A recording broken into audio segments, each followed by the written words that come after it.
All right, what's happening, everyone? Welcome back to another video on my series on the Roman world and Christianity. Hope you guys are doing all right out there. This video here is going to be the second video covering the topic of the fall of the Western Roman Empire. And today we're going to take a look at the split of the Roman Empire between the Western and Eastern half. And the primary question we're looking at is, it sounds odd, but what were the different Roman emperors doing in order to try and save the empire when all these bad things were happening?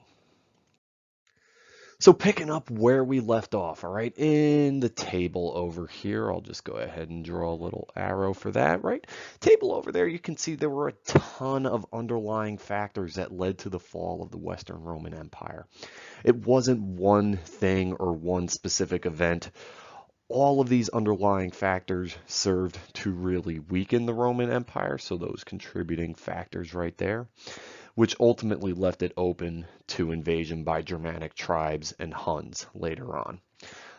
But what we talked about in the last video was the 3rd century crisis. So during the years of the 200 CE, we had the end of the Pax Romana, leading to this period of kind of really weak leadership in the Roman Empire and the end of all that prosperity. The biggest underlying factor was all this economic crisis. So you had a disruption in free trade where you had kind of the end of these goods flowing freely between different cities, because now a lot of the trade routes overland, the roads were being raided by Germanic tribes, and then the sea routes were being raided by pirates. You also had a lack of war plunder because Rome stopped expanding and conquering new lands at this time. So without that war plunder, their government funds were beginning to dwindle.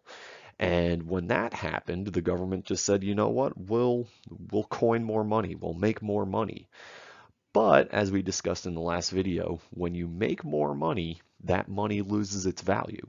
And when money loses its value, everything becomes more expensive. And that right there is what we call inflation.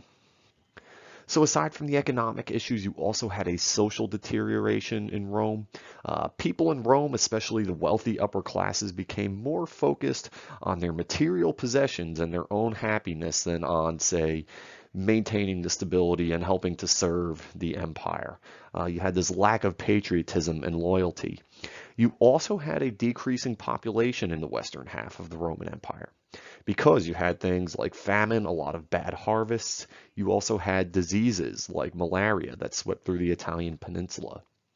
Finally, a lot of this also contributed to the military turmoil. So Rome was still facing growing threats from things like those Germanic tribes I mentioned earlier. But you were seeing less and less citizen participation in the Roman army, and more generals just hiring foreign mercenaries to fight their battles for them. And these men were much less loyal to the Roman Empire.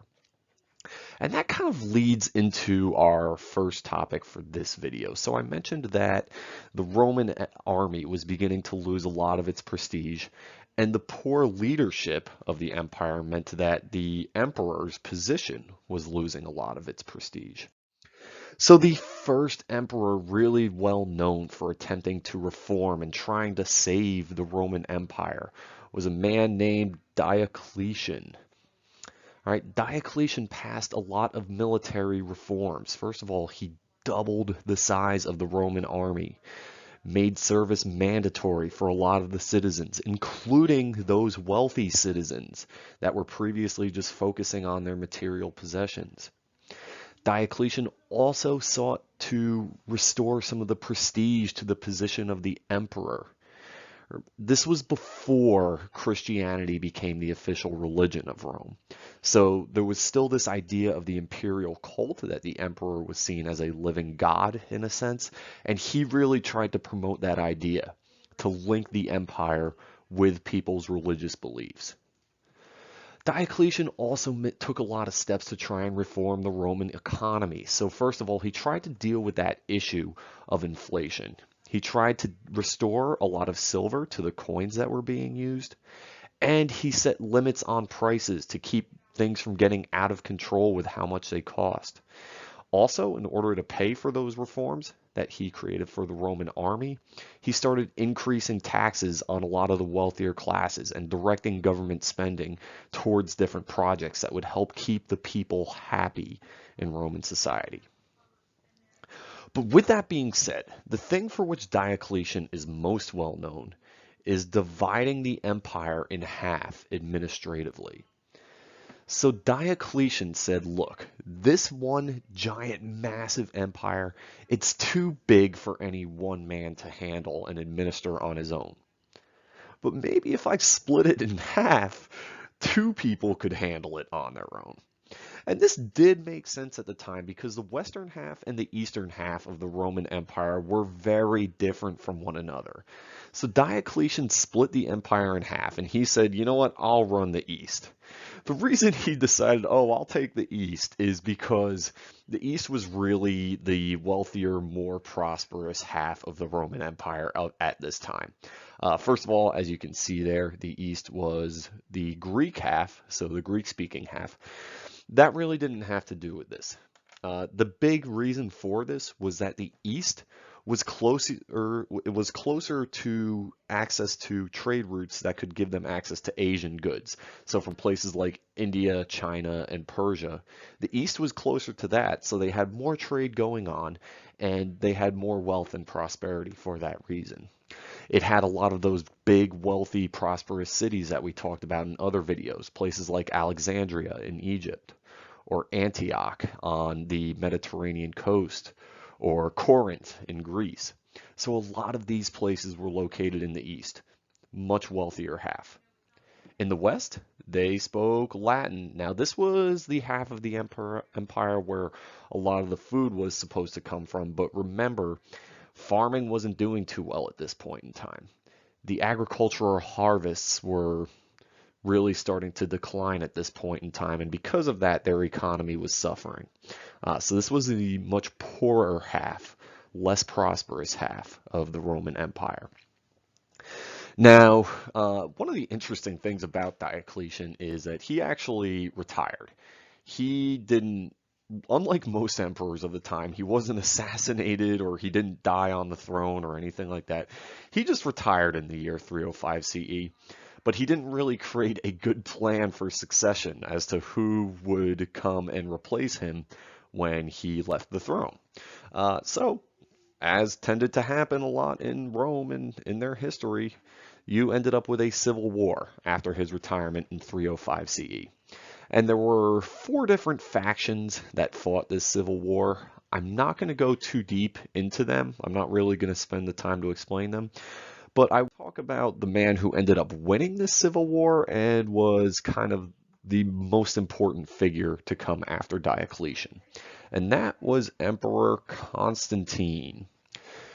You probably remember that name because remember, it was Constantine who had that vision in his dream one night before a battle and then had his men paint the Christian cross on their shields. And he was the first Roman emperor to convert to Christianity.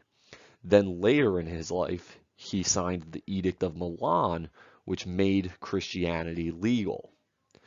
But Constantine was famous for a few other things as well. First of all, he ruled the Western Roman Empire, he won that civil war, and then he decided he would reunite the empire one last time.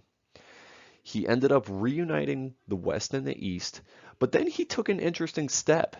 He moved the capital of the empire from Rome to the city of Byzantium.